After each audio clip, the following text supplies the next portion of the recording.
Hi, good afternoon. Hello, everyone. Okay, thank you and welcome to the Edson webinar series. Yeah, and for this time around, okay, we're going to be working from home, and are we doing it right? Yeah, are we doing it right? Okay, together with me are three fantastic panelists. I'm really honored to have them here. Okay, we have Mr. Patrick Wee. Hi, Patrick. Hey, where did you go? All right. Hello, Okay. hello. Oh, there you go. Okay, and we have Peter. Yeah. Hi everyone, welcome. All right, and of course we have Geeta. Hi, everybody. Okay, so I'm not gonna go in and introduce them. Okay, they will introduce themselves. But what I'd like to do is just do a quick introduction of my stuff. Yeah. All right. My name is Ken Ng. Okay, I'm the CEO and also the senior managing consultant for Edson. Right. So what we're doing, and as we're going through this lockdown. Okay, I'm sorry for calling it lockdown. It's a lot easier to say than MCO because it pretty much means the same thing anyway, right? Okay. So as a part of the lockdown, we have created and run this series of webinars. Right, and this is still to reach out to all of the community and actually do some good, to share some information, share knowledge and share experience. Yeah. So a lockdown doesn't mean you'll get stuck, okay, but we can continue learning. So Edson does training and consulting. Okay, so we have a lot of webinar series. We have online learning. Okay, we also specialize in leadership development and also your customer in terms of the customer experience cycle. All right, and so that's where we're looking at right now. Yeah. Okay, and so I am the host of this session. Okay, and anytime you have a question, you can go ahead and either private chat me or you can put the question on the chat board. Okay, or towards the end of the session, what we're going to do is we will be turning on the volume for you to ask questions verbally. Yeah, verbally.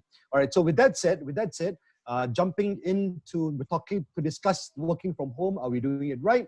All right. Now let me allow the panelists to introduce themselves. Okay, and I'm going to go ahead and start off with Patrick. Yeah.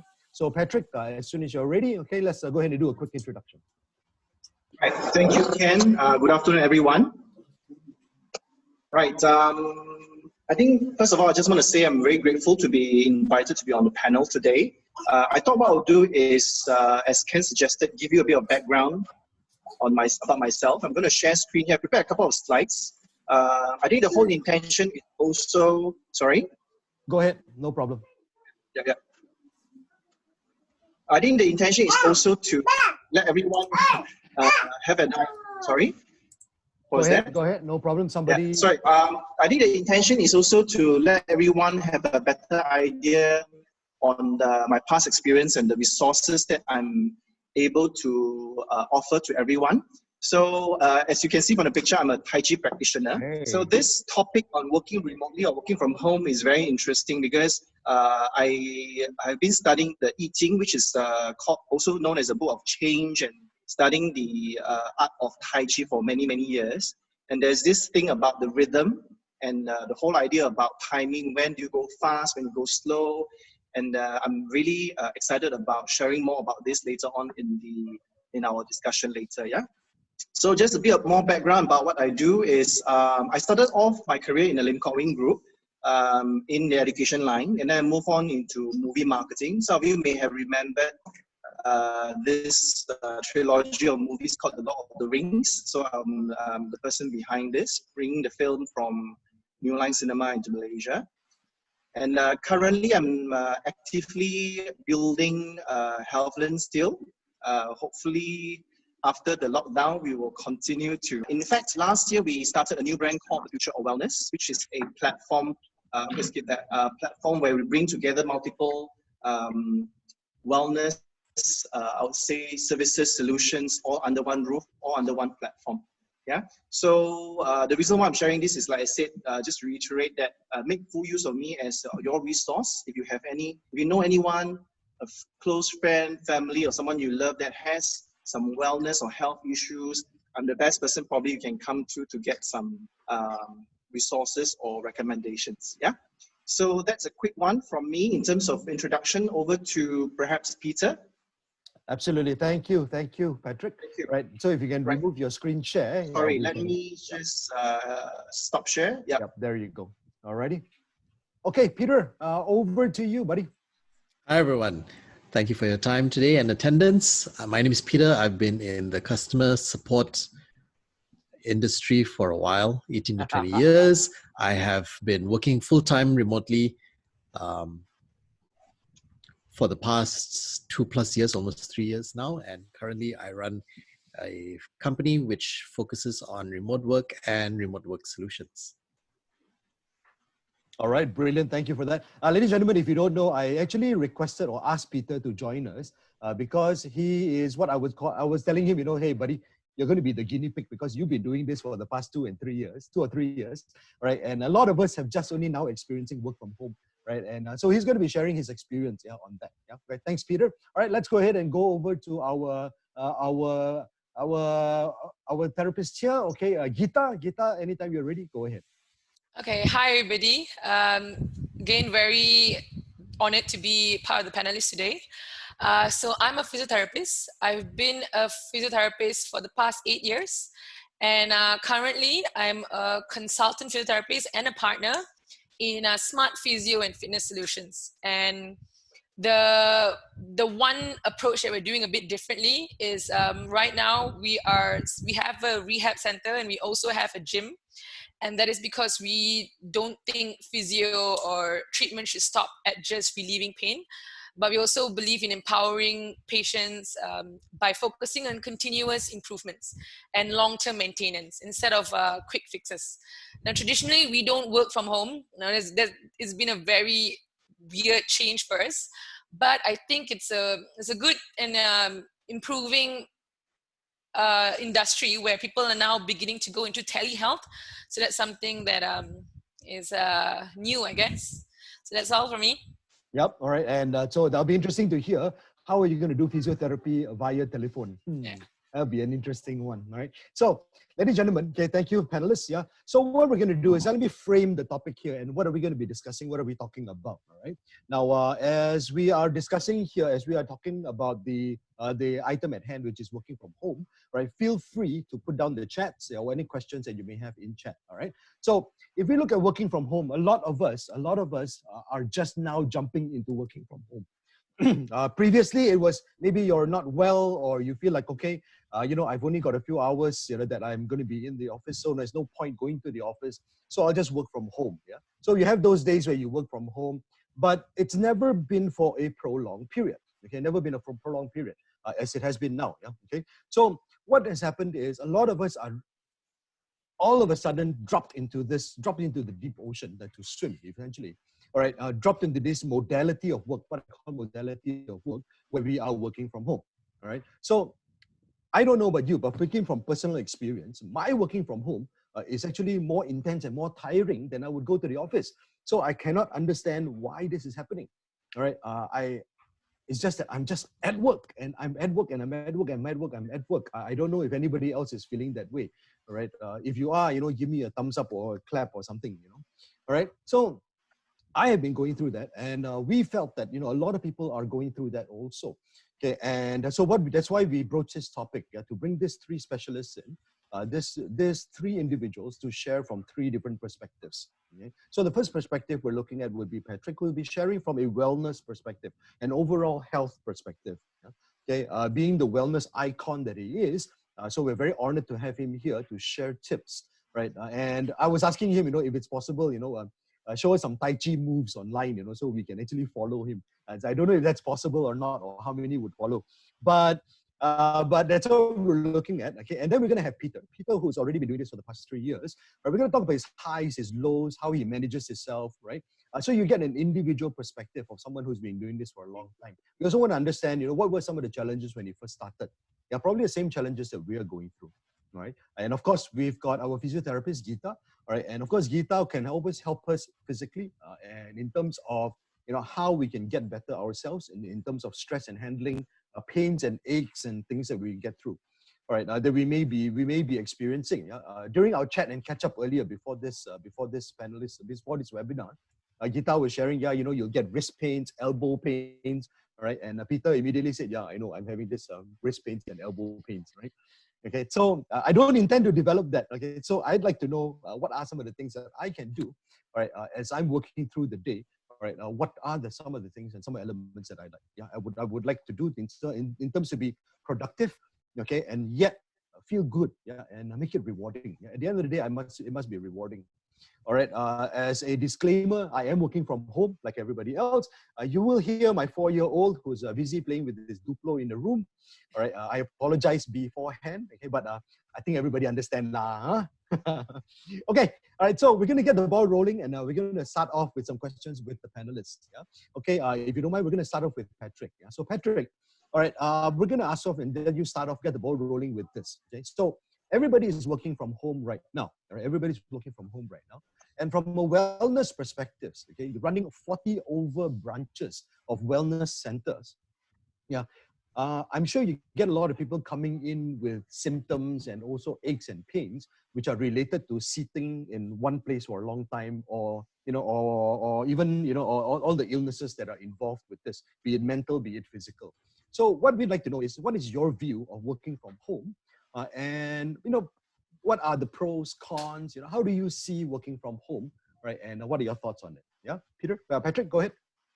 Wow, that's quite a number of questions all in one breath. So I'm going to hope I can remember everything. I'm just going to tackle one at a time. Yes, so do. Maybe starting from the dimension of being a wellness center establishment. I think, yes, we do get a lot of customers coming to us with all sorts of pains, as you say, back aches and neck pain and all that. And I think that's generally attributed to the fact that human beings have now are leading very sedentary lifestyles, and we are not supposed to be so sedentary. We're supposed to be moving around, we're supposed to be hunting, picking fruits and all that.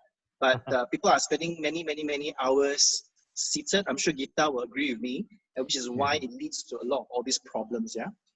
But that said, I think wellness, just wanted to share also, is the fact that it's very multidimensional. It is not just the physical aspect. There's also the mental, the emotional. And in fact, if you allow me to share screen now, I want to share with you something called the 8 dimensions of wellness.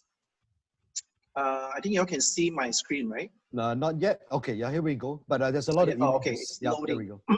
Yeah. So these are the various in simple. I just pull out an image from Google. So as you can see, it's physical, intellectual, emotional. In fact, finance is also the other really big thing. So I think with the current COVID-19 crisis, I think a lot of people are quite stressed financially as well. And this is also costing a lot of what I call anxiety in that sense.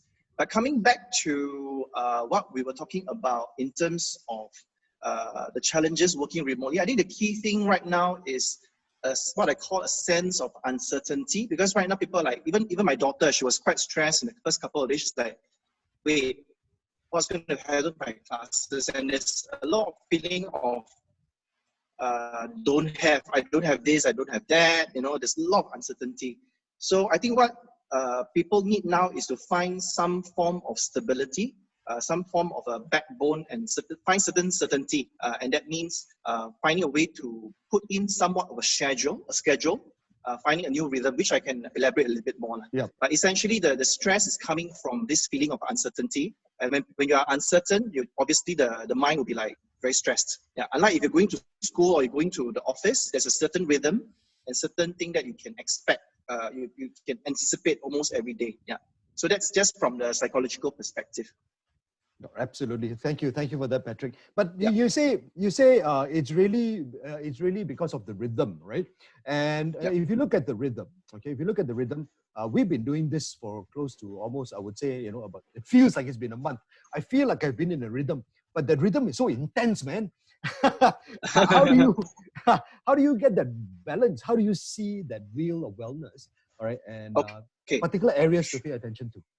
Sure. I think first of all, before you even talk about creating a new rhythm, the most important thing is to it's a good time to. So I think Ken probably would know this. My motto is slowing down to be more.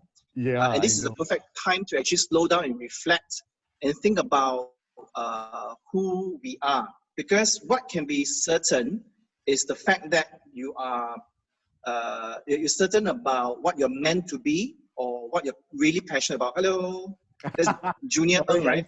Yeah. That's Junior. So thank you. So as I was saying, in this current uncertainty, what we need to do right now, the first thing first is to really reflect upon what we're really passionate about. Because what is certain is, like I say, I'm going to repeat it one more time, what we are meant to be, or what in the Japanese call the concept of ikigai, your reason of being.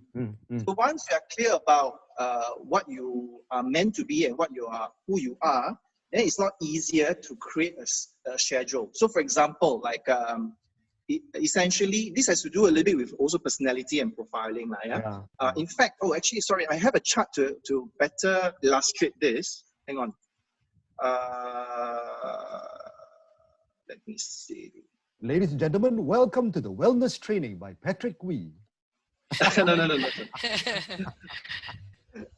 Let me see. Can you all see this chart? Yeah, the Ikigai, yes. Okay, this is called the Japanese concept of Ikigai. So it's a good time to kind of do a review of what you love and what the world needs, what you can be paid for, which is basically a cross between your profession and vocation, and what you're really good at. So the Japanese call this the reason of being, or like what gets you excited the moment you get out of bed, kind of thing. So this is I think is a good time for all of us to identify what is really our purpose in life, right? And once you have established this, like for example, myself, I'm more of a creator. Right. I'm an entrepreneur at heart. I love to create new ideas, strategize, and all that. And once you are clear about who you are, which sometimes, I might be jumping here, but the key thing here is that in the real world, or in the usual pace or rhythm of things in the corporate world, things go so fast, and sometimes we don't think it's fast enough. We still want to accelerate some more. Technology has actually helped us to accelerate, but we still don't think it's fast enough. So we keep on going without actually slowing down to reflect what is really our reason for being. So once we are clear about what you really want to, what you want to pursue, then it's not clear about what skill that you may want to pick up, how you want to schedule your time throughout the day or throughout the day. So there's a right time for the right thing to do, different parts of the week and different times of the day. Just like a student, when we used to go to school, right? There is a timetable, right? There's a certain period for math, certain period for English and all that. So I think to overcome this stress, or on the other dimension, is how can we be the most productive in this new rhythm or in this new way of life, is to actually schedule our week, schedule our time better. So there's actually no such thing as time management. It's actually more energy management. How do we manage our energy? Different parts of the day, different parts of the week. Patrick, sorry. Energy management. Yes. Wow, is that physics or what? No. It's actually very scientific, because I'm sure everyone would agree with me. I mean, not sure if you agree with me that you will feel a different level of energy when in the morning when you wake up, or around noon time after a meal, or in the afternoon. So there's definitely a different energy, different times of the day. There's also a different type of energy when you're in different spaces. So for example, when you are in a garden, with a very nice sound of water or a lot of greens, then there's a different energy to it. Now, if you are in the kitchen and your wife is cooking and it's like feels really hot, right? There's a different energy in the kitchen. So that's why I say it's very important to create or create the spaces and time, and the right time to do the right thing in your home environment. So, for example, many of my friends or colleagues even, when they first started this remote working, they were so stressed because they said, I don't even have a place to work at home. And one of my colleagues this morning just told me, we had something really fun, we were all showing each other our workspaces. And one of them says that, look, I have to be trapped in my room because I can't leave my room because I've got not in a bad way, a senile senior citizen who is in the 90s. And she doesn't have a proper workplace to work in. So she's a bit challenged in terms of restriction, but many of us have the chance to create or redesign certain spaces for different purposes. So for example, if I want to create new things, I want to develop new ideas, I might be on my porch, overlooking my nice garden, brewing up some ideas. But when I need to do numbers, and I need to really be focused, I might go into my study and just shut out all distractions, for example. So it's a lot to do with environment, the environment that we design around ourselves. I hope that helps. Absolutely, absolutely. Yeah. Okay. Yep. Thank you for that, Patrick. Thank you. I'm looking forward to finding more from you how we can create that energy and really, cycle that energy and also develop a better rhythm. Yeah, from our daily practices. Yeah. Okay. So, Yep. all right. Now, having said that, okay, are you done with sharing the screen? Oh, sorry. No issue. My apologies. No issue at all. Okay, so but let's take it to Peter, and Peter has been doing this for the past 2-3 years. All right. Okay, and I don't know if he's going to share his ikigai or. Well, actually, we'd like to know, right? When you first started?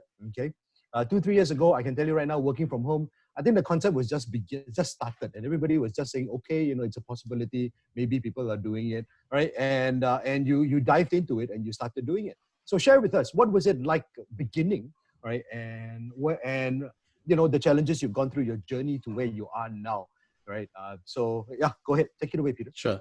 So as you said, it was a very new thing, and people were not used to it. There weren't as many resources around to help you get used to remote work, etc. So I think I was lucky in that in the current situation with what we're experiencing in Malaysia right now, people have been forced into a situation where you have to work remotely. You didn't have a choice, and you didn't have time to plan for it, most likely. I did. So I got a place set up, I got my equipment, I got a good chair, a desk, etc.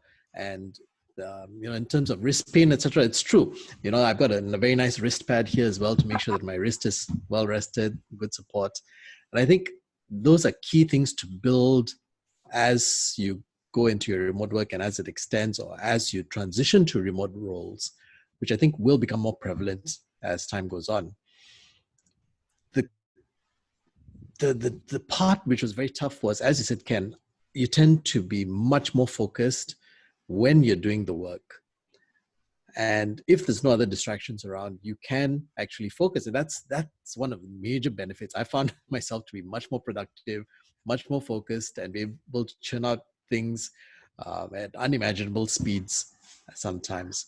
Unfortunately, because everyone is trapped as well, if you have a family, etc., around right now, you're going to be distracted by people around you, things around you. You may not have a dedicated space in which to concentrate your efforts and your work.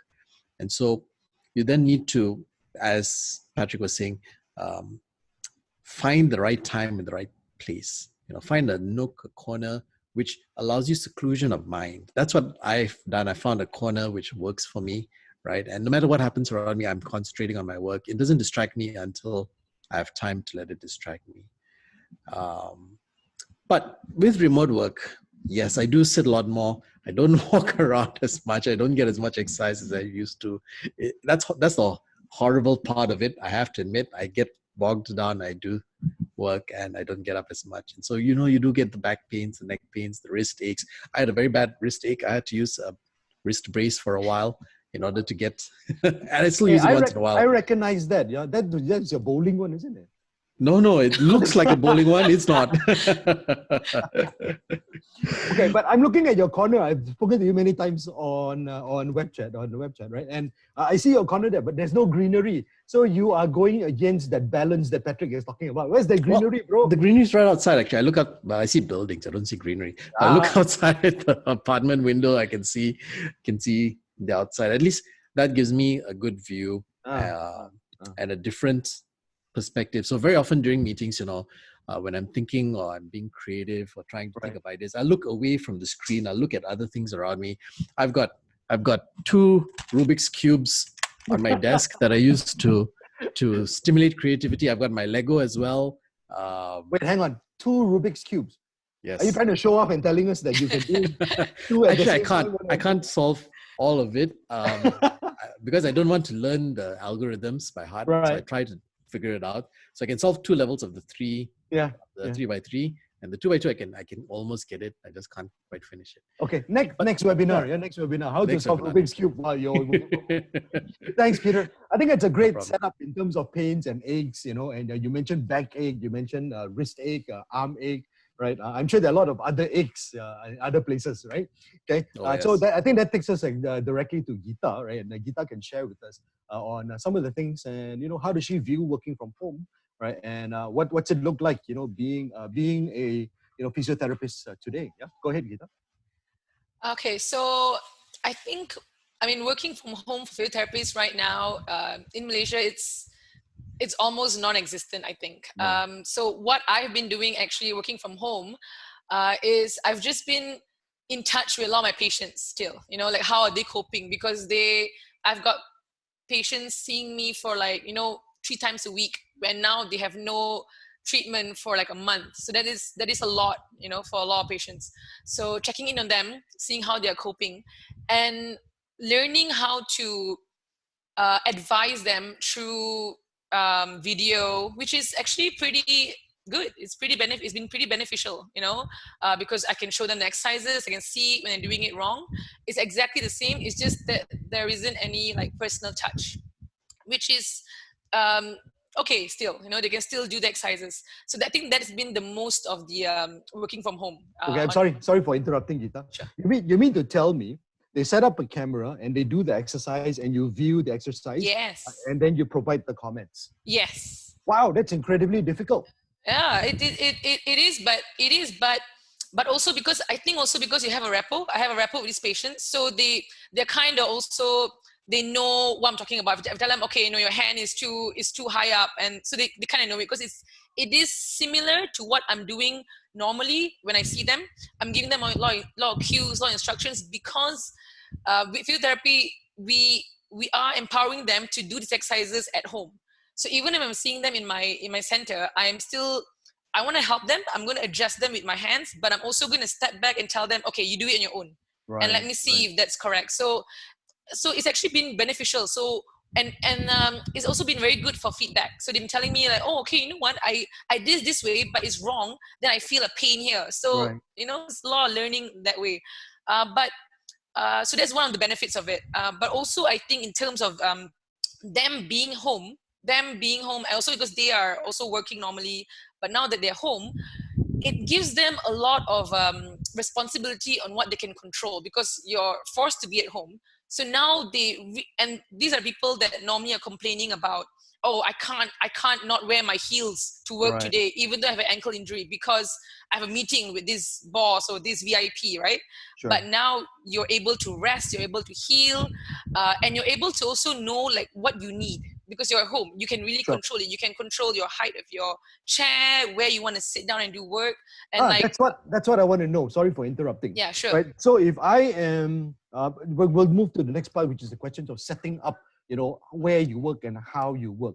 Right. So from a physical therapist's perspective, what are the things that we need the things to be paying attention to when working from home, so we don't develop this kind of symptoms? All right. So what are the things that we should be paying attention to?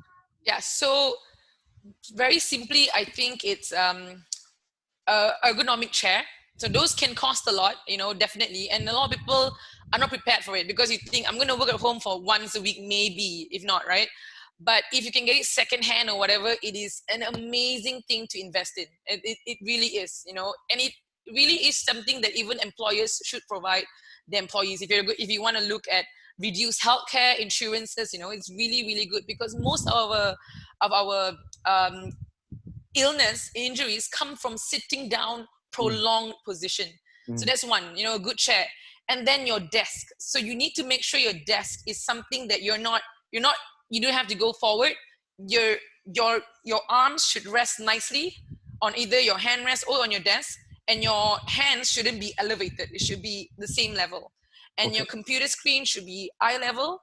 And very, very simple thing, if you have like a small roll of towel, very Paper small, towels. Yeah. Paper towels. or a small sort of cushion, All right. just having it at the bottom of your back, that is really, really important, and it's really, really good. Will this Yeah, work? something like that. But actually, it should be a bit smaller, a bit, yeah, yeah. So, and that's really Oh, good. by the way, this fell off the aeroplane. Okay, so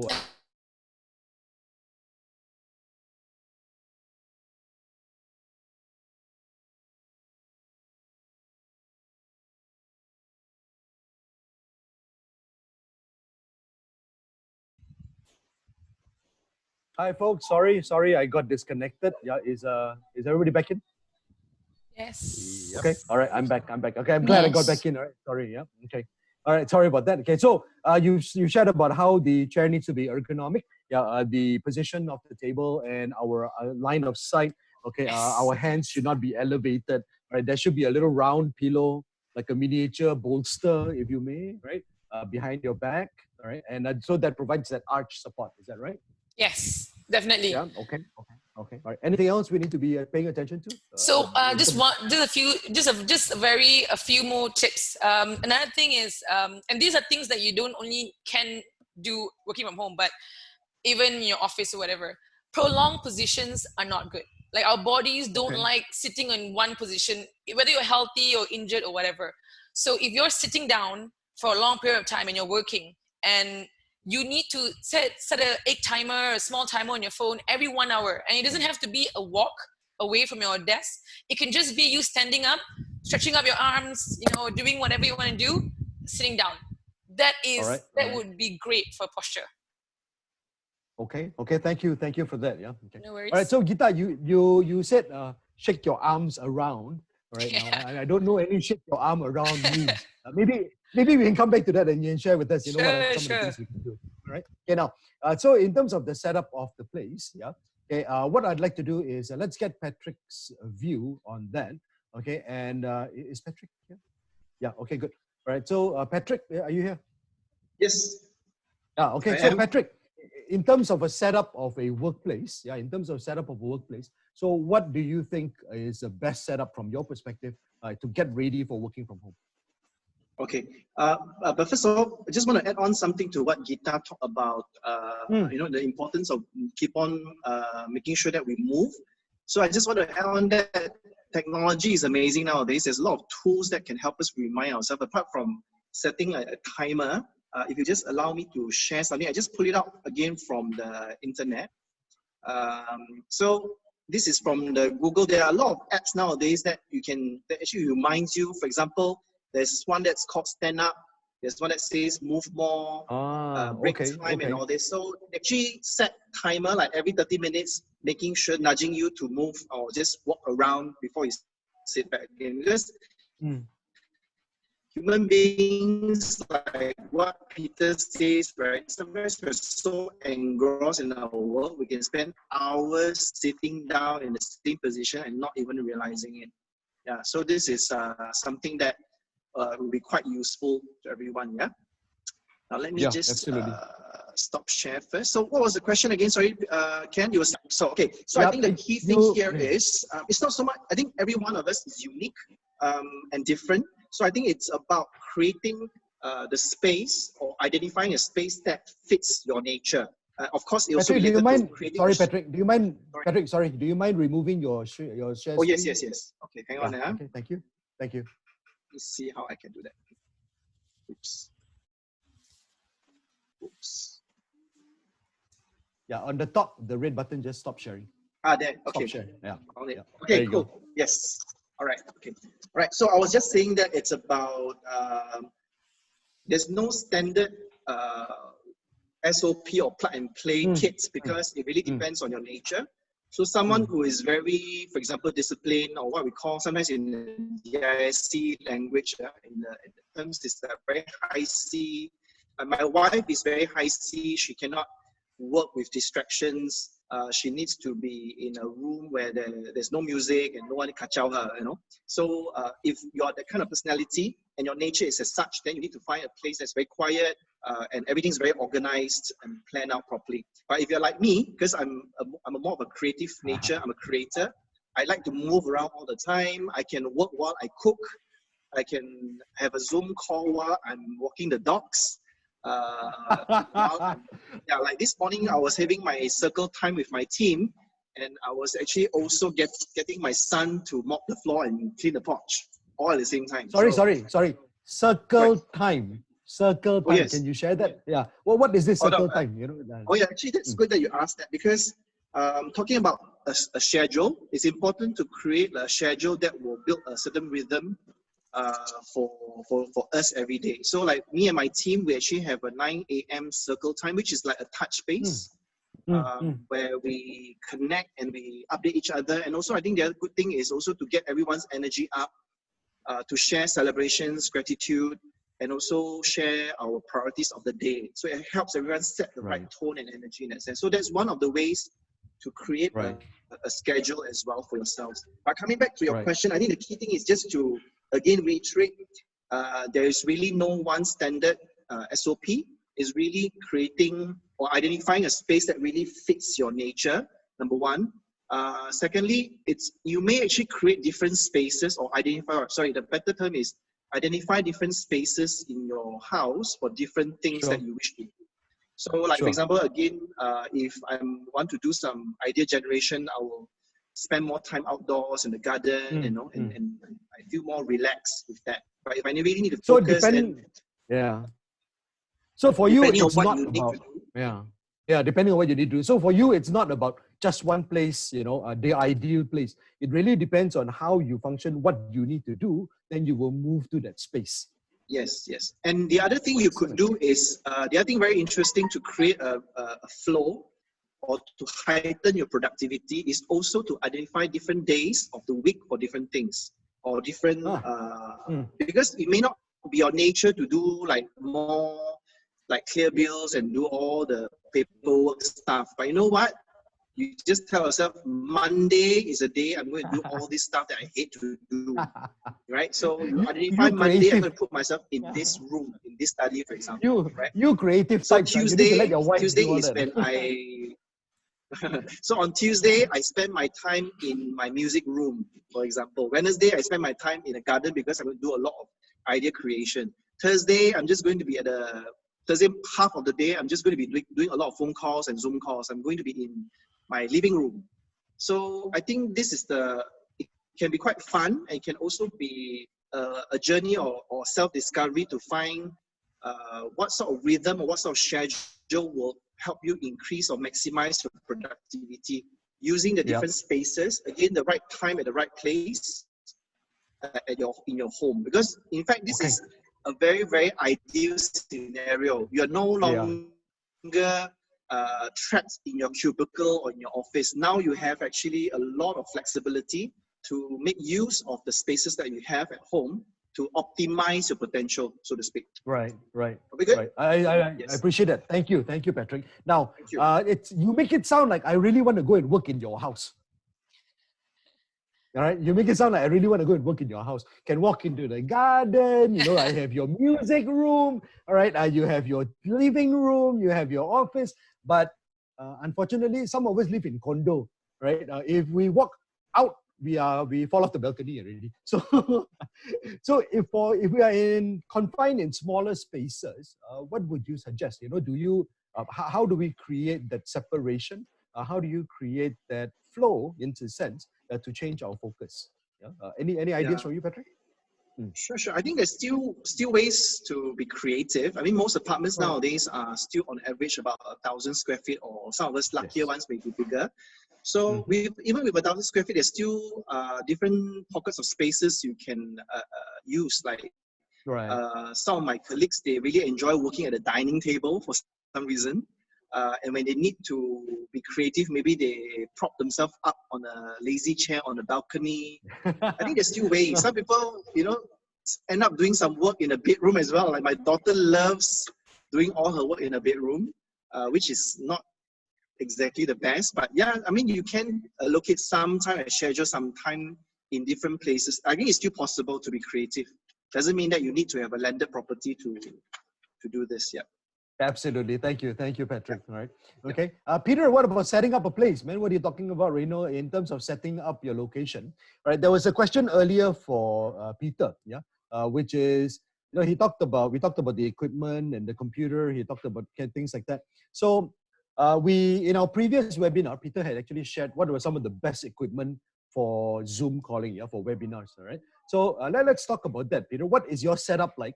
And also, more importantly, does the company pay for all that equipment? Do they buy all that equipment for you to prop up, to set up in your workspace? All right, Peter? Well, it's a loaded question. Some companies do pay for such things. Some may give you an allowance for it. Some may defray some of the costs against which you can claim. And some others don't pay you anything towards it, right? For example, my old company, which I was working for when I first started working remotely, they don't pay you anything for your equipment, etc. You pay that yourself. But what they do is they put the cost of infrastructure, etc., into your salary. So that raises your salary while lowering their costs and allows you to then be able to get the equipment you need, etc. So as far as the setup is concerned, I think an important thing, like Geeta and Patrick said, is finding your spot, what works for you. I have a few general rules of thumb, which I always like to say: find a place with natural light if you can. The natural light is great for setting your mood, making sure you're healthy, making sure your rhythms are aligned, especially if you're going to be working at indoors for long periods of time. The other thing is get a good desk, get a good chair. Mine isn't the most expensive when I got it from IKEA, but in these times, it's not easy to go and test. But what I always recommend is test something, find something that fits you, that you're comfortable with. I sat in a couple of other much more expensive chairs, which I didn't find comfortable, to be honest. It just didn't feel nice, and this one did. So I got it. So I think find something which works, which is comfortable, which fits your budget. As far as remote working, if you're doing it full time, then definitely invest in a good set of headsets. This is my spare headset. My original one is lighter, and because I use it a lot throughout the day, 8 to 10 hours every day, something light and unobtrusive helps tremendously. You don't feel earache, you don't feel pain, you don't feel the weight on your head and neck. I think that's one of the key tips for people who are working remotely for long periods of time at a desk. Make sure your equipment works well for you. Yeah, get a larger screen. They're not expensive. It helps with eye strain.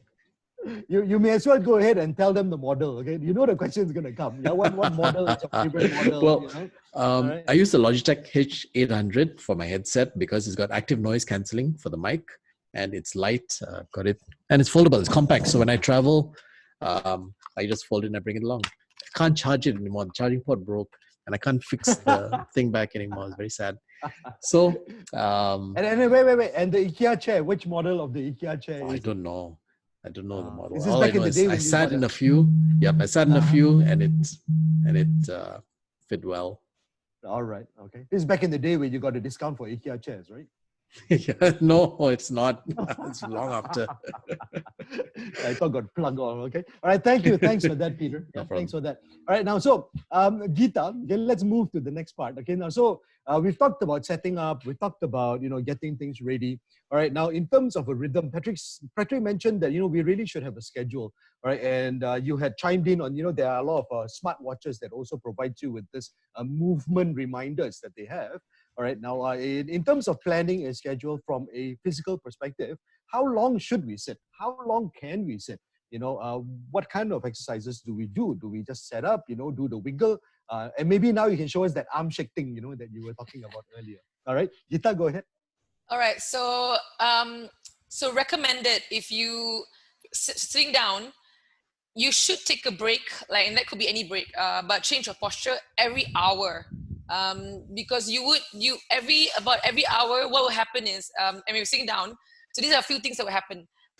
Anybody, as you're sitting down, eventually from like this, you will start going like this.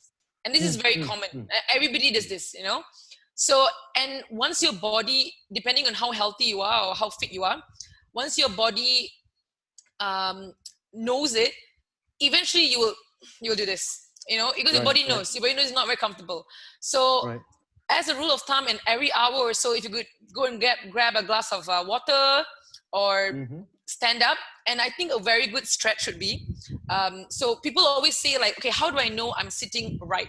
And what they do is they exaggerate, and that's not good actually. That's really not good posture. So the best way to know your posture is a simple if everyone could just do this, is takes 10. Yeah. You know what? I'm just repositioning myself and trying to do this now. Yeah. Right? So walk me through step by step, please. Okay. So what you want, you want to know your good posture by. So we call it an exaggeration. That means you exaggerate, really extend your back, and then relax.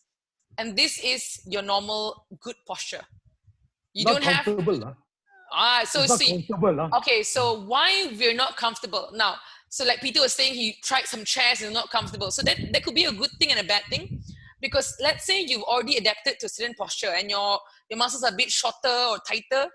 When you go into a proper posture, you may not feel comfortable. Your body will be like, oh my gosh, what is this stretch? Why is my back this way? Why is this being pulled back? You know, so always give it some time, give it a couple of days for it to sink in, you know, especially if it's something that is good. So an example is, so when you do a lot of this, you're doing a lot of working down. So these muscles here are going to get very tight. So simple stretch also would be putting your hands back, you know, and stretching it out. And you don't expect to be comfortable. You don't want to be comfortable. If you're comfortable, that means you're not really stretching anything. But okay, Gita, stop. Walk us through, take us through. Can everybody join in? All right, and how do we do this? All right. So hands how do we do this? behind your head. Okay, and then push your elbows as far back as you can while squeezing the back of your shoulder, your shoulder blades. Squeeze them. Ow! Squeeze them. Okay, now stretches, right? Stretches. You need to hold them for a minimum of 30 seconds, not 10 seconds. 30 seconds for there to be significant stretching. Okay, then you do that and then you relax. 20, 21, 22, 23, 24, 25, 26, 28, 29, 30. Yeah. Am I supposed to feel better because it's sore now? Yeah, so, but you will. Give it a couple of hours maybe. Yeah, so those are, and so that is for this muscle and then your posture. Right. And then one more very simple thing you can do is the muscles around here are very common for everybody working now on a computer to get very tight. So you, even if you right now, you just take your hands and you just press them right here. I can guarantee it'll be some pain. Press it a bit, you feel some it's like hard and a bit like a stone. Now this is the modern human being's problem. Okay, it is because we are always hunched over a computer. So a very simple stretch for this muscle, okay, it's called the upper trapezius stretch. Is taking one hand, putting it over your ear actually, okay, pulling it to the side of that hand. Now this hand, okay, you can either put it behind your back like this, behind your back. Now, are you sure you're not making fun of us? Because I feel really silly doing this. Take screenshots. Yeah, I know. Screenshot. Carol, screenshot. Okay, now pull your head towards your shoulder, but keep looking forward. And remember that stretches must be passive. That means don't do this. Your hand should be pulling your head and you must be relaxed. And that's very important, okay? Because then you can go more. And then same thing, 30 seconds. And this is a very good stretch that most people don't do. Wow. Yeah. Okay. And repeat the other side. The other side. So these are a few things I think people should do. And yeah, it will give you a bit of more energy maybe. Okay. All right. Thank you for the upper body exercises. Ladies and gentlemen, I'm afraid we cannot show you the lower body exercises. All right. It'll be a bit weird. Plus, all of us are in shorts, right? So, all right. So if we look at that, that's the exercises and the activities here. Now, after talking to Patrick, we begin to realize that there's more in terms of the environment that we can create. Okay, and in terms of creating environment, there is no other specialist that I know than Patrick, because I personally have visited his future wellness centers. Okay, especially the one in Kota Damansara. Right, the moment you walk in, wow, you are bathed with relaxation. So I don't know what the trick is and what's he doing. All right, and I'd like Patrick to share that. Yeah, okay, Patrick, how else can we create a more other balance instead of this physical setups that we have? Yeah, Patrick, go ahead. So say that again. The question is, how can we create other forms of balance? Yeah, in addition to the furniture and the setting up, all right, are there any other things that we can do to create a balance and also a good working environment for energy? Sure. I'm still going to go back to the concept of rhythm here, just expanding that a little bit more. Okay. I think the concept of rhythm is all about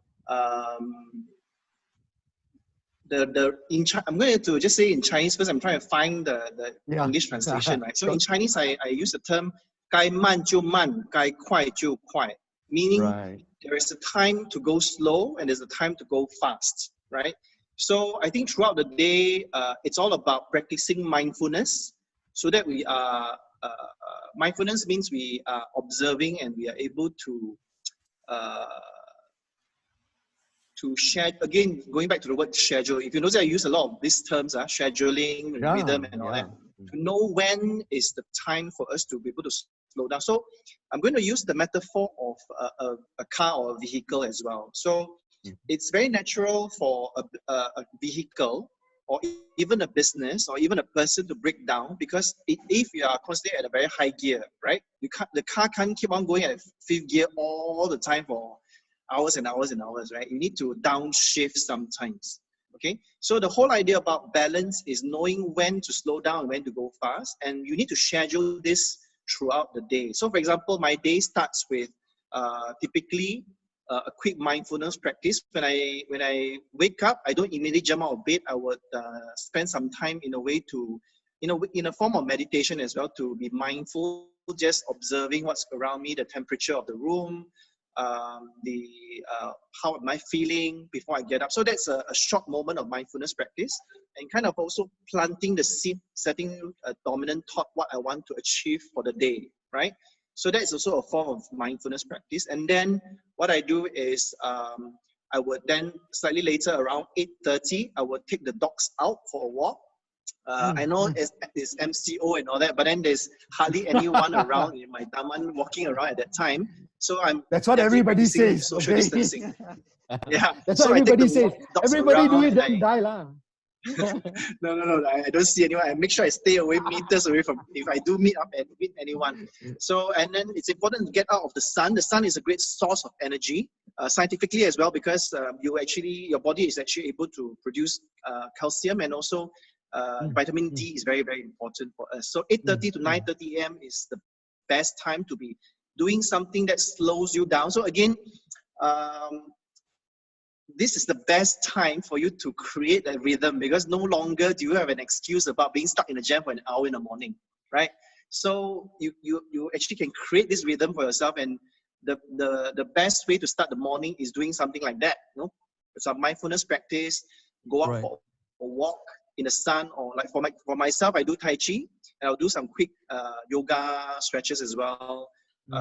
Tend to my garden for a little bit. So that takes like an hour in the morning before I head into all my Zoom calls. So just an example of what happens in the morning. So, but again, there's nothing that fits everyone. So it depends on your nature.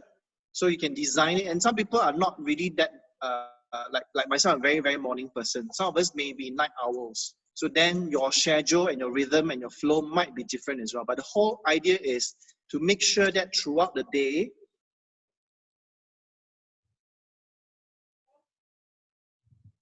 okay, I think you plan it out in such a way that there's times when you downshift, but there's also it cannot be slow all the time also, because going too slow is also no good, right?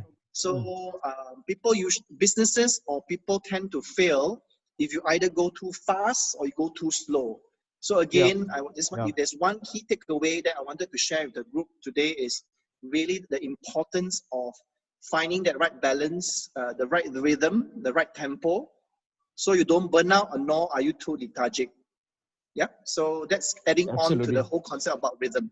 Yeah. Yeah. I like the concept of mindfulness, and how you wake up, you say, you go into a stage, a modality of mindfulness, right? So what do you think about when you become mindful? Because the moment I wake up, first thing is, okay, what do I have to do today? I have to take care of this, I have to take care of that, I have to take care of this, I have to take care of that, got to get going already, right? So when you say mindfulness, it sounds really, to me, it sounds surreal, do you get into the habit of doing that? What do you do? How do you become mindful? Be in the moment, right? It will be in the moment, right? Patrick? How do we be more mindful? I think there are some simple practices. I think first of all, you have to make a commitment that you actually understand and accept the fact that mindfulness practice is really important, and it's not something woo-woo. Just for for example, just to share with everyone, like in UK, they've already introduced mindfulness to children's school curriculum. So the West is really embracing mindfulness practice and the power of meditation because it helps to increase concentration, increases memory, for example. So there's a lot of benefit to that. So first of all is to overcome the limiting belief that, oh, mindfulness, it sounds very woo-woo, very new age. It is very, very scientific, in fact, yeah? So that's number one. Then secondly is then, once you have accepted the fact that it is a very powerful state to be in, then what are the small little things you can do every day that you can create or new empowering habits, I call them, that you can introduce in your life. But I think the key thing is not to set yourself up for failure. If you tell yourself, you know what, I'm going to do an hour meditation every day, that's not going to happen. Okay, so start with really, really simple and small adjustments. Like for example, one simple thing you can do is in the morning when you wake up, instead of jumping straight out of bed, just reflect and spend a few minutes observing your breath, observing your heartbeat, and go inwards. So when I say go inwards, it doesn't mean into a trance-like or in a very new agey kind of woo kind of feeling. It's more of going inside to observe your heartbeat and your breathing and all that. So that is a form of mindfulness already. Just being aware and being able to observe yourself in that sense. So that's a very simple practice. Just being mindful when you wake up in the morning, and just do that for a couple of days and you will observe a very, very powerful and significant change already. Right. Okay. So that's something very simple. And there's so much resources online about how you can increase mindfulness. So I'm just not going to... no. We have the master. Just go online. Okay. Sorry? Okay, thanks. We have the master here, so I want to hear it. No, I'm not a master. I'm still a student, but there's so much resources online about what you can do to increase the mindfulness. Yes. Absolutely. And I always get so zen when I talk to Patrick, so it's like Patrick is like, I don't know, like you've got this magic, like Elsa of Zen, All right, anyway, there are quite a few questions, and let's go back to the corporate environment. And we talk about the corporate environment, we talk about performance management. When we talk about the corporate environment, we're talking about being responsive, being productive, being exemplary, and how do we respond? Now, let's talk about that, and we'll take it to Peter. Now, Peter, all right, now you are working from home, and there are a lot of expectations from home. So a few things will come into play, I think related to the question just now that somebody shared on chat, which is in terms of performance management, in terms of expectations, you talk about a headset, all right? So are you expected to have your headset on all day, all the time? How responsive are you supposed to be? If it's your lunchtime, if a call comes in, do you have to take the call all the time? All right. Being human, I will go to the restroom. Is it proper etiquette to bring the headset with me to the restroom? All right. When I'm eating, I may be eating KFC or ayam goreng McChicken, right? Okay, and McD, and I'm crunching, and it's so crunchy, and people hear me on the phone. So, what are some of the things in terms of performance management and etiquette that you can address and share with us, Peter? Go ahead. Sure. So there's a few different things to examine here. One is, in the current situation, everyone's working, or many people are working a 9 to 5, 9 to 6 environment. And in such an environment, you need to set boundaries around your own time. Your breaks are your breaks. And if your company can't accept that, they need to adapt. In honesty, it's only fair that you have your breaks. You need it. You need to disconnect and unwind a bit during those periods so that you can then focus full energy when you need to. But is your boss calling, bro? Then you say, I'm so sorry, I missed your call. I'll message you back later. I'll follow up with it. Why do people insist on being connected all the time and at the whims and fancies of everyone else? It doesn't really matter as long as you produce the quality of work that you're supposed to, right? That's my personal view. And I think I'm lucky in that working full-time remotely for a global organization and now running my own company, we focus more on outcomes and deliverables than 9 to 5, 9 to 6, whatever it is. We work a 40-hour week, but the hours you work are yours to work however you arrange, even around the 7 days if you do so. I actually advise my team, though, not to do so because you need days off, you need time off. But let's say you have an urgent deliverable. You can work your hours around your time. I split my day into several parts. I'm lucky that way. So I work chunks of time and I have time in between to do other things that are important or give me pleasure or give me relaxation or family time, etc. I have at least a bit of flexibility to do that. Many people Right. don't. But as we go forward with remote working and with work from home, we're going to find more organizations are going to have to learn to do this.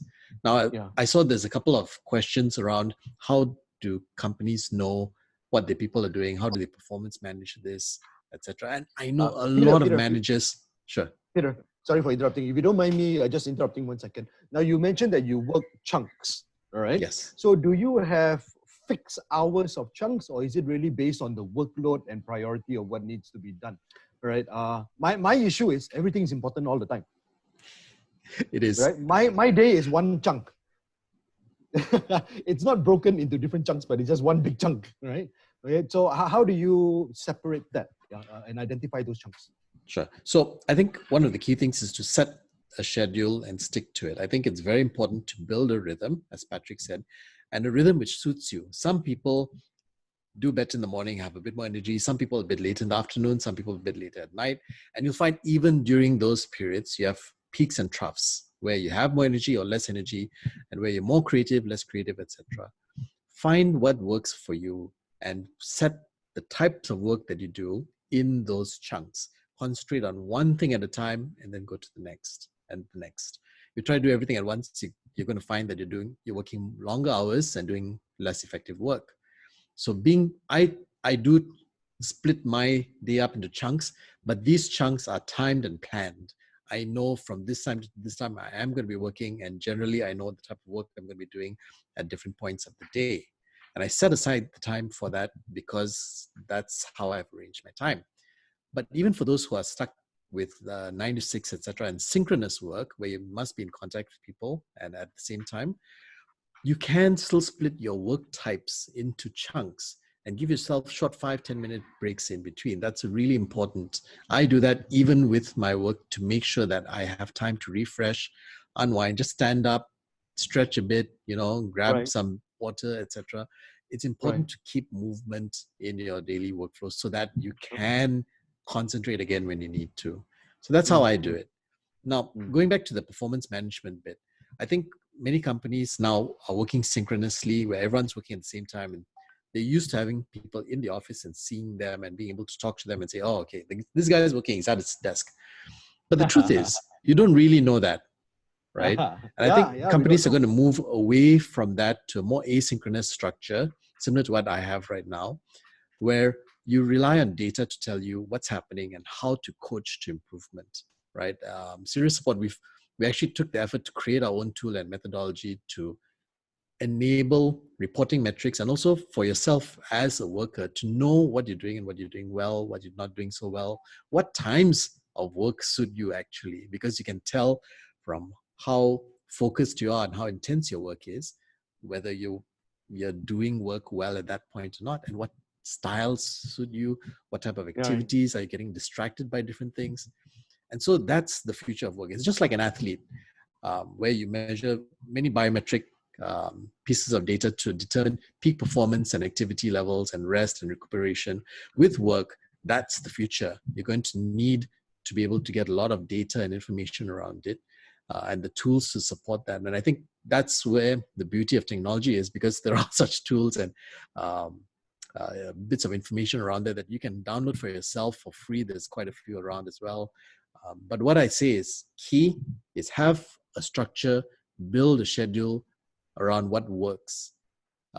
Generally, if you're sleepy in the morning, etc., don't do intense thinking type of work. Do something which helps you warm up. Do some exercise first.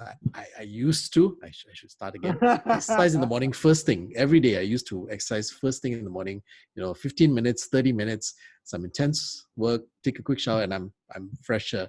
And after lunch, I feel sleepy. I don't do so much, I do different types of work. I do more reading, less presentation type of work, or less documents.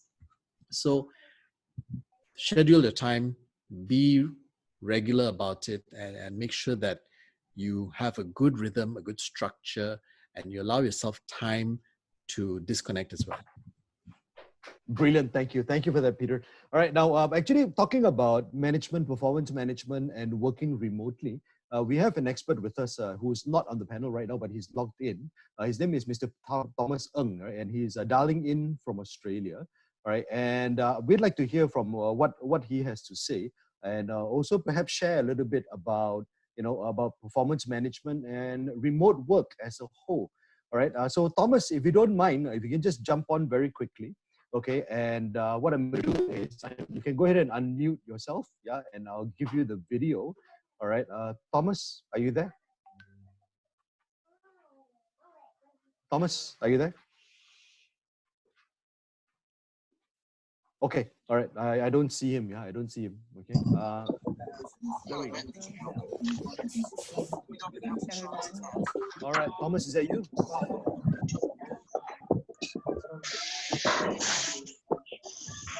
Okay, I don't think so.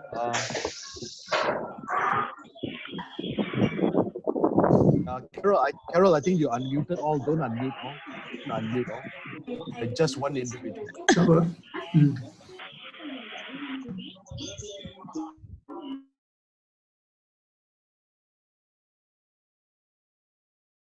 Ken, you're on mute. Okay, Thomas, are you on?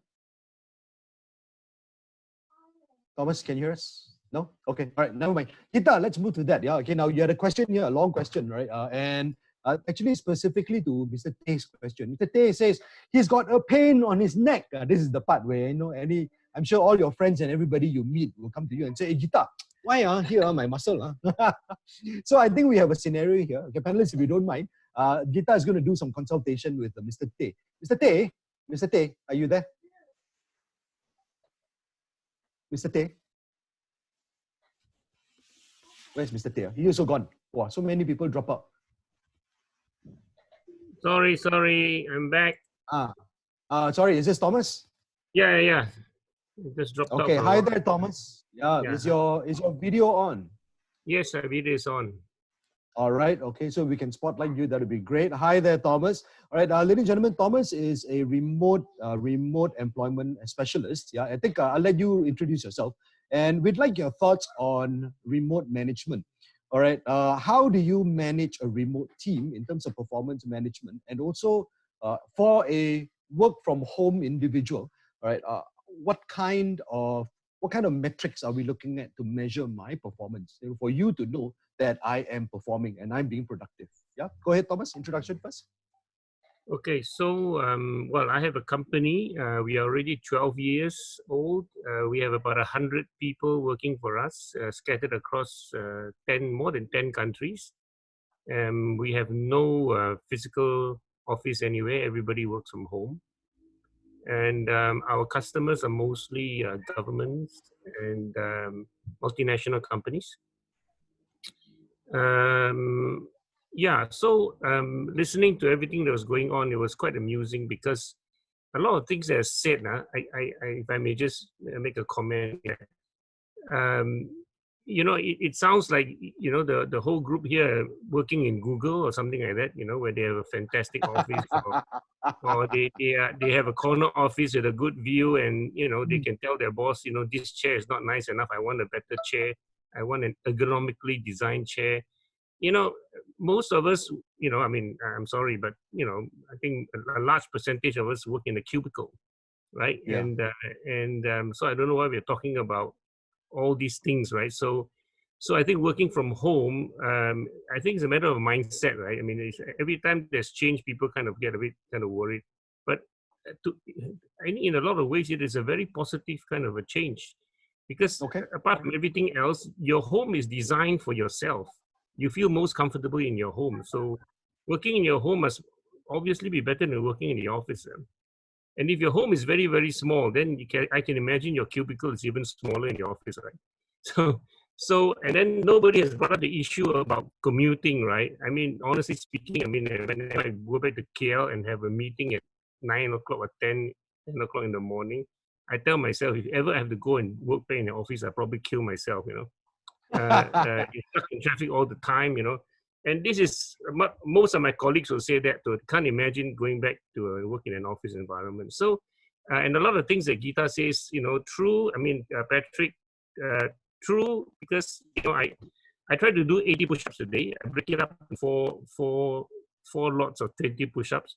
I can't do that in an office, right? Kind of embarrassing. So and then I might feel that, I now want to take a call. I want to go to the recliner. I want to sit out under the sun is out in Melbourne. The sun is not always out, right? Sun is out. I want to sit outside. So you have all this kind of flexibility, and I think that it's a matter of mindset. I think if people get used to it, then they start to realize that I think that the risk is that how am I going to go back to the office? When things go back normal. How we manage people. I think Peter said. Was it Peter who had some very good suggestions? And then you talked about being interrupted and all that. So we do have some etiquette. We don't simply call people out of the blue. It's not like I'm the boss. Like, hey, and then you have to pay attention to what I'm saying. If I want to call anybody, I have to first send a message, right? Hey, can I call you now? And if you say you don't respond, then But we also have got rules, right? If we decide to use a platform, whichever it is, WhatsApp or Skype or whatever platform, we have to actually put a status on it. So if I'm going to be out for a while, I'm going to the toilet sometimes, or toilet maybe not, because it's unless you have a long call. If I go for lunch, I would put there, out for lunch, and we must put down what time we are expect to be back. Because it's nothing more annoying that you try to contact somebody, he says, I'm out, we allow people to go and walk the dog, right? Out walking the dog. And then he never says when he's going to come back, right? And you don't know when he left, so he got to be gone for 3 hours. So some rules and regulations have to be in place, and it is more respecting each other than anything else. So we don't call people out of the blue. And even like sending messages, we try to, a simple thing like you don't send a message in 10 parts, right? Because what happened is that you're working in an email and then suddenly your Skype window pops up as a message, then you go to it and you look at it, and then you go back to your email and then pop, another message comes up. It's a continuation of the previous message. So you said that if you have something to say to somebody, type it all out and send it out in one go, right? But of course, in my case, it doesn't really matter because I work with 3 screens. So I always have my instant messaging open on one screen, so I don't really need to I just have to turn my head, I don't need to, switch windows and things like that. So a lot of these things are actually, and the other thing is that I think Peter said it very well. At the end of the day, it's about performance. Now, the thing is that this traditional way of the boss walking in the office in the morning and then see, everybody is in his desk, and then when he leaves, 5:30 p.m., 6 p.m., everybody's still there. So I'm doing a good job, everybody's working. But how the hell do you know what they're doing? And honestly speaking, I now work with a lot of companies and I see that there's a lot of wastage. Productivity is really horrible. But because we work online,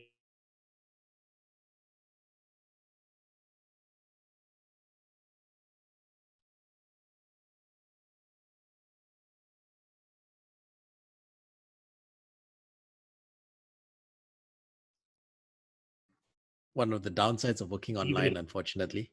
Yeah, that's right. The internet. Yeah. Okay. Thomas, continue. Anything else? Yeah. So I think that every manager has to watch over his. Okay. All right. I'm not sure if it's me, but everything's frozen. No, it's not you. We do have tools. Oh, okay. There's a chat here. Is that me? Yeah. Okay. Go ahead. So one of the tools that we use is called Time Doctor. I don't know any of you have heard of this. So Time Doctor is a tool that actually we use that everybody actually clock time on what they're doing. And actually the most relevant use of Time Doctor is that we actually then accumulate time because we charge our projects and our clients, it's a basis to charge. And it is very useful. And most of the people in the company actually using Time Doctor. But Time Doctor also has what they call screenshot kind of a feature. So that means the time doctor would take screenshots of your screen or even of your video, the camera. We normally don't turn it on, but we do tell employees that if you give us reason to be, suspicious about you, we're going to use it, right? So actually, before when we catch some of our employees doing all sorts of funny things on their PC rather than working. But you can do that, but we generally don't. And in fact, our rules and what Peter said also relevant is that we don't tell people they have to work from 9 to 5. We said that if you want to go and walk the dog, you're going to go out, to buy medicine, or you want to cook, dinner. Okay, all right. Ladies and gentlemen, can you hear me? Go ahead, I can hear you. Yep, okay, all right. So I think there's a lot actually to talk about. We have done this for 12 years. We have a very diverse group of people around the world. We service our clients around the clock. And the other interesting thing about our company, I don't know whether Tino mentioned to you, is that we started working this way because we actually started the company hiring people with disabilities. So today, of 100 people, 60 of them are people with disabilities. Another 25 to 30 are actually refugees. We hire Middle Eastern refugees who are stuck in Indonesia. And then we also have seniors. We hire seniors in Malaysia. So, and the good thing about managing a company like this, I can access workforce anywhere in the world. So, and so, I mean, to me, it's very liberating working this way. I mean, I work.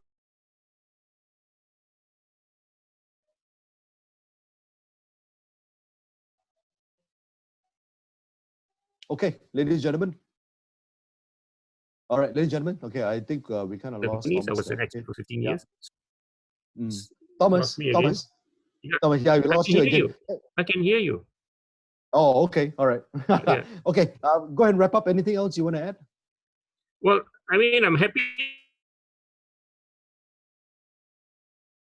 Time is limited, and I'm happy to share. Thank you. Thank you very much, Thomas. Okay, all right. So what we're going to do now is we're going to take some questions. Okay, and this is the question that we had from Tay, right? Tay with the pain in the neck. Yeah, Gita, did you see the question? He put it on chat actually. All right. He says he prefers to just type the question to you. All right. And he says, I'm a programmer. I realized that I have a neck pain since a couple of months ago, and this bothered me. Should I go for treatment? A Chinese traditional acupuncture physician or a doctor? Okay, Gita, what do you think?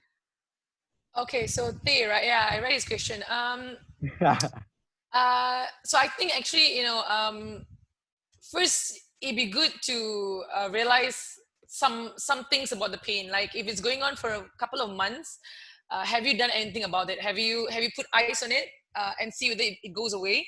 That's very important, because if putting ice on it is going away, it could just be a muscle sort of tightness, which you don't need to go to any doctor or whatever.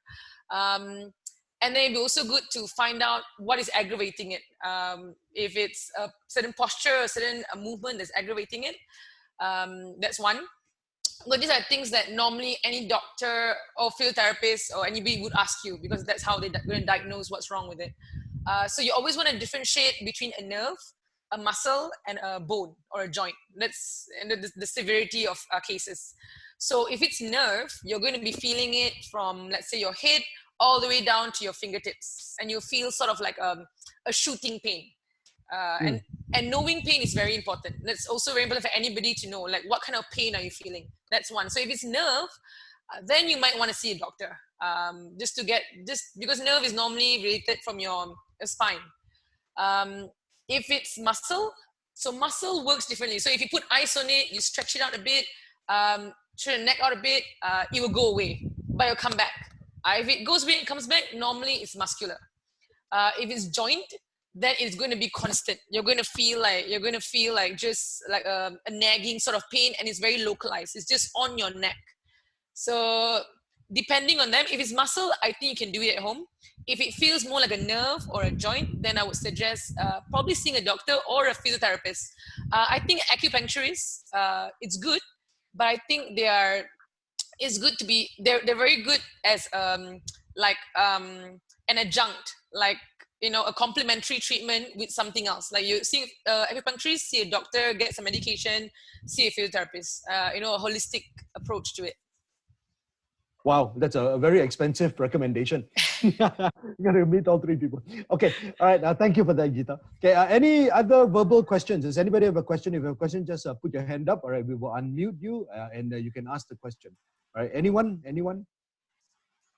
Yeah, just put your hands up. Indicate that you have a question, all right, and we'll unmute you. You can put it on chat. All right, you can put it on chat. No? Okay. All right. If there aren't any questions, let's just go ahead and wrap this up and some final words. Yeah, final words from our panelists. Okay. So in order to have a rewarding work from home experience, right? What are some of your final words and some words of wisdom? Yeah, Patrick, go ahead. Sure. Thank you, Ken, again for having me. I hope I've created some value for the group. Something to add on apart from what I talked about, creating a rhythm and a schedule, so that you have more certainty in your to get into flow, better flow. I think the other thing to keep in mind is that there are a lot of very powerful tools that can support us to increase productivity, and that's what we're talking about.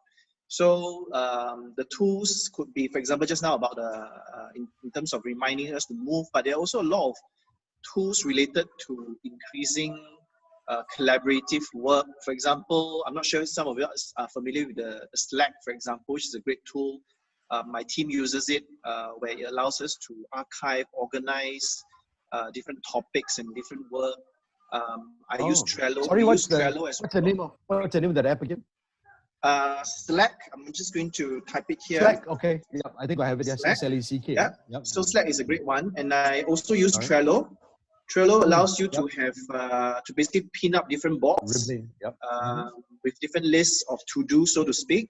The other thing is Google Drive. If you have not yet started using Google Drive, please start using Google Drive, because I think we are in the age of collaboration. No longer is it about I type one document, email to you, you take a look at it, you edit it, and you email it back to me. Please, no more of that. We have to be collaborative. In fact, you'll be amazed about how, you know, like some of my team members, we've started using it for already, I can't remember, maybe 2-3 years. And sometimes there are like 5-6 of us working on one single document, and we can knock out a proposal within a couple of hours, just working in a very collaborative manner. I think collaboration is very powerful and also addresses the concern or the question about accountability, micromanagement, and things like that. Because once you are in a flow and you have this dynamics going on, actually it doesn't even arise anymore. Like with my team members, we don't really like check on whether they are working or not, or at what time. I mean, number one is really like what Peter and Thomas says, is all about performance and results at the end of the day. But it's also about the team dynamics and the flow. If your team is all in flow and they all know what they're accountable for and what their roles they're playing, you will know that they are really in sync with you, especially when we are using all these different tools, because we're constantly tagging and leaving comments and waiting for someone to respond. You will know whether someone is in sync with you or not. Because if this person only responds to you like a day after, then this person is not in sync. You get me? So many of these tools actually is very, very powerful. So yeah, I've just mentioned some of them like Slack and Trello and all that. Yeah. Yep. So, Patrick, I want you to mention something else, something that is very close to your heart, right? And I really want you to mention this and share it with the public, okay? Because I am very, very moved by it. Yeah, we're talking working from home, but you do something for women and mothers that work from home. All right. Okay. Can you share a little bit about what you're doing there? Sure. You're talking about our Super Moms project, is it? Absolutely. Okay, right. So one of the things that's happening in the wellness industry is that unfortunately wellness workers are not given the same amount of respect, and the perception is not as positive as wellness workers or professionals overseas. So what I wanted to do is address two things. Number one is to upgrade the standards of the industry by providing training to upskill, including, in fact, I just spoke to Gita just shortly a while ago, to see how we Uh-huh. can upskill more therapists to also learn physiotherapy, to learn Right. postnatal care more. So what they are learning is more professional on one hand. On the other hand, is also looking at opportunities to see how we can help single mothers, especially. It's quite shocking. There's more than, I think 10 years ago, there was already close to 900,000 single moms in Malaysia. And hence, we wanted to see how we can work with the corporates. And the good thing is we recently got Maybank Etiquette, who's very keen to support our Super Mums project to help single moms. But at the same time, there are also a number of other NGOs and companies who have reached out to us to say that they would like to also offer micro entrepreneurship, or even there's a company that wants to sponsor. It's actually a Facebook training company, Facebook marketing training company, who wants to train and empower women learning digital marketing from home. Right. So thanks for the opportunity, Ken. So for me to share this. So if you know anyone, any single mothers especially, who would like to go into the wellness industry, or they would like to be involved in some micro entrepreneurship or work from home, literally in the area of Facebook marketing, let me know, because we do have sponsors and corporations who are willing to support and empower these women. Yeah. Absolutely. How can people reach you, Patrick? What's the best way? Maybe on social media, that's probably the best. Yeah, look for me on Patrick Wee. In fact, before I close, right, I would like to also share something with the group. My team and I, we have set up a Facebook group called Sehat Bersama Malaysia. Am I allowed to share that here? Okay lah, never mind lah. Just one chance lah. Okay. Yeah. So this, I've just shared it on the screen. It's called COVID-19 Sehat Bersama. And in this group, you'll be able to access all sorts of resources and tips about staying healthy during this COVID-19 situation. I've got a number of our friends in the medical and wellness industry coming in. This is basically just now, can crack a joke about learning Tai Chi. Yeah? So my Tai Chi master, David Bao, he's actually a world champion. He's actually committed to making like an instructional video every day. So good thing about Facebook group is that it allows us to literally archive them based on topics. So he has already made like 7 videos. So if you go into this group, you can also pick up Tai Chi if you're interested. Yeah, but we have a lot of content here. And we just started a series on naturopathy as well. This is a call out from my good friend, Dr. Alex Pang, who's with UMMC, UC Malaya, who's actually giving an update right, at the front line, what's happening at the hospital as well. So yeah, so this is probably in closing, I'd like to just share. Please do make full use of this resource and connect with all these wellness experts so that we can all stay healthy and be as productive as we can while we work remotely from home. Thank you, Ken. And thank you, everyone. Brilliant. Okay. All right. Okay. All right. And so let's go ahead and move to Peter. Peter, any final words before we close off? A few. So thanks again, everyone, for the questions. Some of them were really good and helped us expound a bit on our experiences. And I think there's a lot of value in what people like Patrick, Geetha, and myself have said, and Thomas as well. The future of work is going to be moved more towards remote work from home, either full-time or part-time. And we're going to see more shifts from synchronous work to asynchronous work. And that dictates the use of technology to enable that. And it's a very interesting time for everyone, I think, as we transition to that. Right now, though, everyone is struggling because, you don't have separation between family and work, but everybody's stuck in the house at the same time. It's difficult.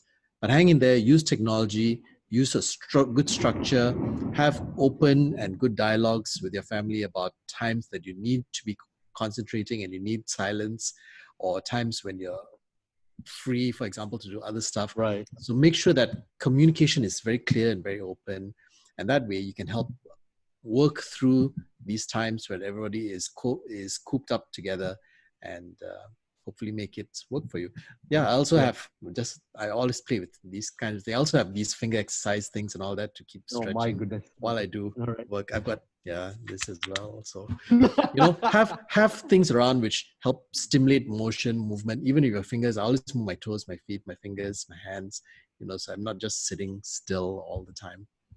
Right. Okay. Now, it's something that Peter and I always talk about, and it's really about managing a remote work staff. It's really showing appreciation to your work staff now. So all the managers out there, for all those leaders who are looking at implementing work from home, or even now you don't have a choice, your staff is working from home. You always lose the sense of the sense of belonging from your staff. Yeah, and you need to really show that you care for them. You know, we are so worried about performance managing. Are they working? Are they sitting down at their desk? Are they being productive? You know, you really must show that you care for them first, before you even put all these performance management programs in place. You know, one of the few things that we'll do, this is very simple, basic. All right, one of the top 3 accounting firms, okay, and I'm sure you all know who it is, right? So my sister is a consultant with them. So what they have done is every month they will send 3 boxes of face masks and hand sterilizers. Okay. All right. And does your company do that? Okay. Do anybody know any companies who do that? Right? So these are the little things that really show that you care.